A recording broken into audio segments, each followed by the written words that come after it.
Taking on the Ubisoft presentation at this year's E3, or should I say the Ubisoft Forward online presentation, there were some interesting news that came out of it. Even before the show started, there were pretty big news coming from the French publisher as the new trailer for the next step in the Watch Dogs Legion story just dropped. And as the title implies, it's all about the bloodlines. It sees the return of some old faces, not necessarily fan favorites, as the protagonist of the first game Aiden Pierce and the craziest psychic from Watch Dogs Legion 2, that is Wrench of course, get back into the spotlight. The real show began with a very detailed look at Rainbow Six Extraction, this being the main focus of the presentation. The game is actually an expansion for the Rainbow Six Siege base game, and you might recognize some things about it because it is actually Rainbow Six Quarantine in disguise. Yes, the long-awaited expansion that was kept quiet for too long, which is not always a good thing, eventually got a makeover and turned out to be Extraction. This expansion keeps the same gameplay elements as the base game, but this time instead of throwing two teams one against the other, there is an alien presence that needs to be taken on, and it is known by the name of Archaeans, and their whole visual resembles a lot with the alien creatures from Prey.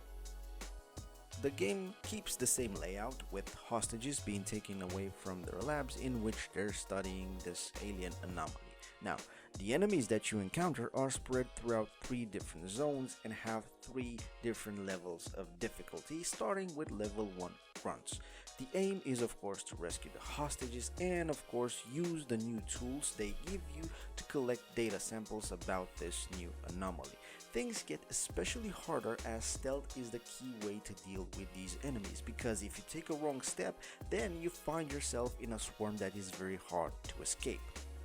And if that is not enough for you, they are actually somehow created by some sort of spores.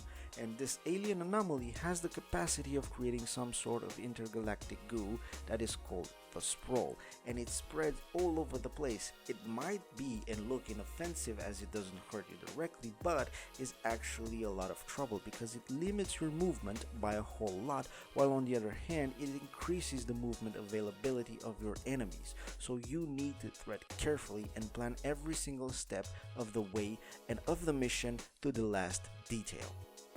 This is another way of reinventing the game and the franchise, even though it's pretty weird and unusual, but since Rainbow Six Siege had so much success over the years, Ubisoft will most definitely continue to bank on the game. Kind of following the same formula from Steep, that crazy extreme game about winter sports, Insanity, Ubisoft showed some more footage for their very new and sporty and outdoorsy extravaganza they call Riders Republic.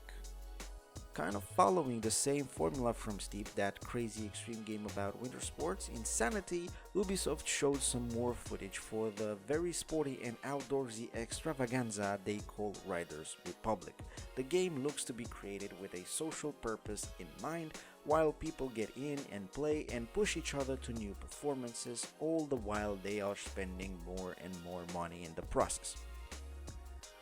From what we have seen, the game has that formula of another title in the bag with recurring spending practices, or basically microtransactions for sure. On the other hand, the game looks great and it looks crazy, and it's unique in a way since we don't have any game title to tackle this area, especially at the AAA level. But in all honesty, I have to say this game has some potential to serve as an esports platform in the future, even though it's like a big gamble, and maybe it could be a very short one-hit wonder and maybe just fade away after its 15 minutes of fame will expire. The Crew 2 made a short appearance at the show just to announce a new wave of content for the 4th year of the game, event which the developers and publishers aim to celebrate by offering the chance to gamers to buy a brand new Corvette in-game for just 1 crew credit, offer which will be of course available for a limited amount of time. When it comes to the Ghost Recon franchise, we didn't get to see anything concrete. A few promises were made about the future and the direction in which the series will head, but more details will come later this summer with the occasion of this franchise actually turning 20 years old.